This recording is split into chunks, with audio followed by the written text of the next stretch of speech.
semifinal point in the funny car competition. Don Prudhomme will go against Ron O'Donnell in the first semifinal, and Prudhomme has generated tremendous interest. He is undefeated this year, winning 7 straight. His last defeat came a year ago, right here at Indianapolis. Prudhomme from Granada Hills, California, drives a 76 Monza. He's going against the Chicago one. Ron O'Donnell in a 75 Vega. And Prudhomme, the Snake, the biggest name in funny car racing, is looking to win this one today. On the line, waiting for the signal to move. A very careful staging process here. Drivers with their foot on the clutch and the throttle, watching the lights, wanting to get the edge on the rival. Stage. And away. Down the strip they go. Prudhomme and O'Donnell.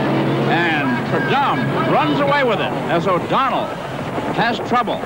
And it's a piece of cake, as they say in drag racing, for the Snake from Granada Hills, California, as he takes another step up the ladder towards another national championship. The pairings in the second semifinal pit Gary Bergen, runner-up to Prudhomme for the World Championship last year, and Ray Beetle, who beat Prudhomme here 1 year ago. They're both driving 76 Mustang 2s, and Beetle's hood is up, and that means trouble when you lift the hood at the line. Beetle's from Dallas, Texas, wondering whether his mechanics will get the problem rectified as Bergen from Stanton, California, brings his car to the line. Now, Beetle's hood is going down. He should be okay for this crucial semifinal. The winner to go against the Snake, Don Prudhomme, for top honors here in the Nationals, the really biggest event in American drag racing. Great color schemes on these cars, fiberglass body, more than 1,000 horsepower from their turbocharged V8 engines as they wait now to go down the line. There it is. And Bergen runs away from Beetle, who has trouble, obviously, in his car. He's poking along at no miles an hour. It's a tough break for the defending champion here at Indianapolis. But Gary Bergen, Prudhomme's arch rival, gets his shot at Don Prudhomme in the finals as Beetle coasts down the line with a dead car. Recognizing he had trouble, he cut the engine. After all, the cost of an engine in one of these cars is tremendous. The disappointment for Ray Beetle and his crew is really tremendous. The big boys, the top fuelers, the semifinal, John Wiebe against Gary Beck in the first one. Beck, a former world champion, beat Shirley Muldowney a little bit ago. He's from Edmonton, Alberta, and Wiebe is from Newton, Kansas. The winner of this one goes against the winner of the second semifinal for the big money, more than $20,000 to the winner. And Beck has trouble as men are rushing to the car, and again, the top competitor has problems right at the line. Wiebe, he's ready to go, but Beck, whatever's wrong, may keep him from going down. And it looks like he's not going to go down, which means that Wiebe will take a solo run. His options now are to go fast and try for lane choice in the final, or take it easy and save his engine. It's the winner of the fastest semifinal that has the lane choice. Let's see what he did. 6.27, 219 miles an hour. Rather slow for top fueler, but you can bet your life his engine is in tip-top condition for the final. Gary Beck is still sitting in his disabled dragster. He watches the lineup for the second of the two semifinals, pitting Richie Tharp of Dallas, Texas, against Jerry Ruth of Seattle, Washington. The winner to go against John Wiebe for the big bucks. Here on the right, in the far lane, is Richie Tharp, a 32-year-old driver from Dallas, Texas. His car from Houma, Louisiana, the Canadian Hughes machine.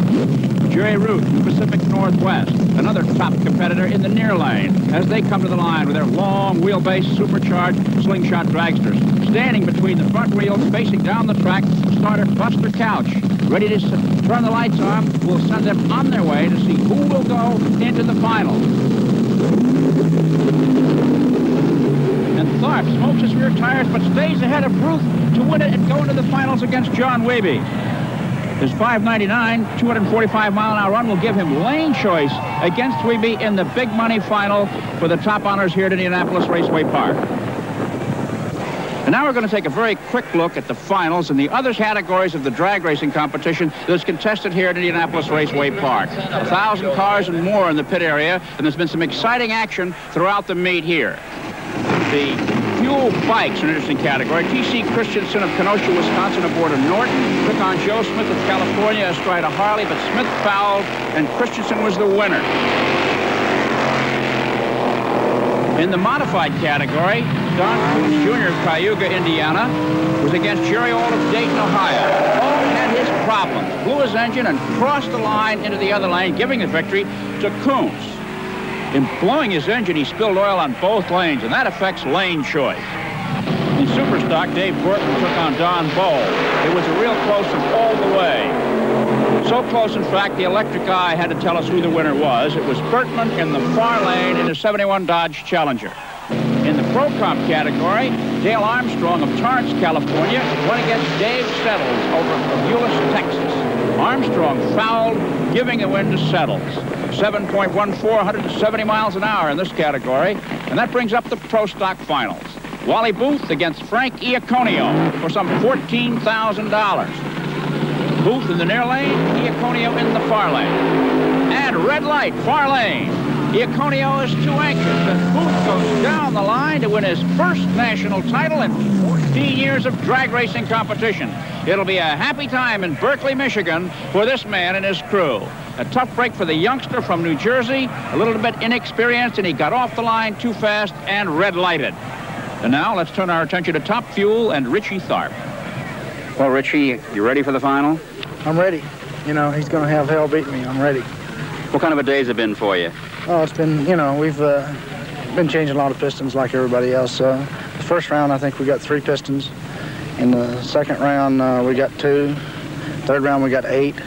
And this round here, we lucked out. We didn't get any, and I don't know why. It happens like that. It just does. You're going in the final with 8 used pistons. Yeah, we're going in there with 8 good ones, though. They're used, but they're good. If they wasn't good, we'd be changing them, you know. You're confident? Yeah, I'm real confident, you know. I think we're going to win, you know. We're going to try. You know. What about the pistons? What happens to them that makes you change them? Well, the heat will knock the oil ring down, or the top ring down, and it just lets the oil by and cuts the motor in about half the horsepower. It's you know, it's an expensive man's game, and I'm just lucky that I got some, you know, good mechanics and a good car owner, and we're in there and we're going to win. One reason for wanting to win is you need the money, I guess. Yeah, the money's the whole thing anymore. You know, if you do it as long as the ones that's around here has been doing it, you know. I mean, it's fun, but the money has a lot to do with it. Yeah. Whether you're a big-name drag racer or a beginner, the family plays an important part in the sport. Here, lovely Lynn Prudhomme, wife of world funny car champion Don Prudhomme, lends a hand around the team's truck. She's waiting for her husband, Don, seated here in his funny car, to get fired up. He's got his fire suit on, he's putting on his gloves, and his mechanics are getting the expensive engine ready to start. Fuel is squirted into the supercharger air intake as the starter motor is put on the supercharger. There, it roars into life. At the touch of the toe, this power plant can deliver for Don Prudhomme more than 1,000 horsepower. The body comes down now as he heads to the starting line for the big one, the finals against Gary Bergen. Cars are on the line now, and Prudhomme has changed his mind and taken the right lane. Why? Perhaps we'll be able to find out later. Bergen on the near side for the big money. Remember now, Prudhomme has been undefeated in NHRA national competition all year long. The last defeat in this type of competition came here 1 year ago. Bergen on the inside, inches ahead, and wins by a wide margin to unseat and end Prudhomme's victory streak. And for Lynn Prudhomme, it is the agony of defeat. If anyone had a right to have high expectations, it was Lynn Prudhomme. For coming into this meet, Don Prudhomme qualified at 5.978 seconds. The first time in the history of drag racing, a funny car has qualified at under 6 seconds. It was a new national record. He has been on top of the meet since the very beginning, and now in the final, he is beaten by Gary Bergen. What does a wife say to a husband at a moment like this? All year long. Last year, and here it was, Gary Bergen.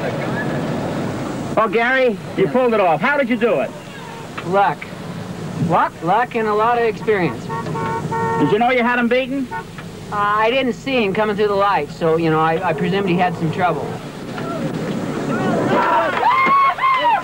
And here comes the happy crew. Gary Bergen's crew is just arriving. And there it is, the thrill of victory. Right. All right.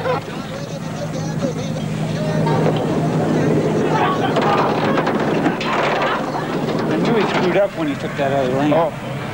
I knew it.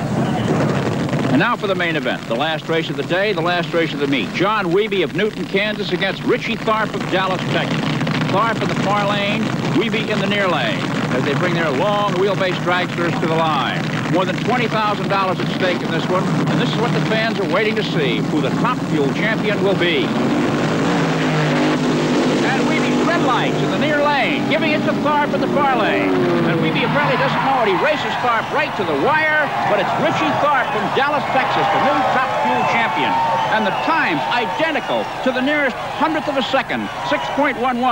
Tharp speed, 240 even. Weeby speed, 243.2. But it's Tharp's money. Let's take a slow motion look now at a $20,000 mistake. Weeby's car's in position. The arrow points to the bottom light on the Christmas tree, the red light, the light no driver wants to see. The yellow warning light is on, and Weeby's car moves, turning on the red light. A 50th of a second later, the green light goes on and giving Tharp a legal start and the race. And that's how it all happened.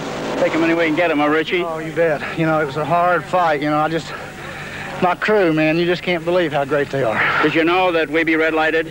No, I didn't. You know, it was close anyway. I caught back up with him in the mid-range, and then when I shifted, it just, something fell down on it. I don't know what happened. I didn't know that he red lighted up.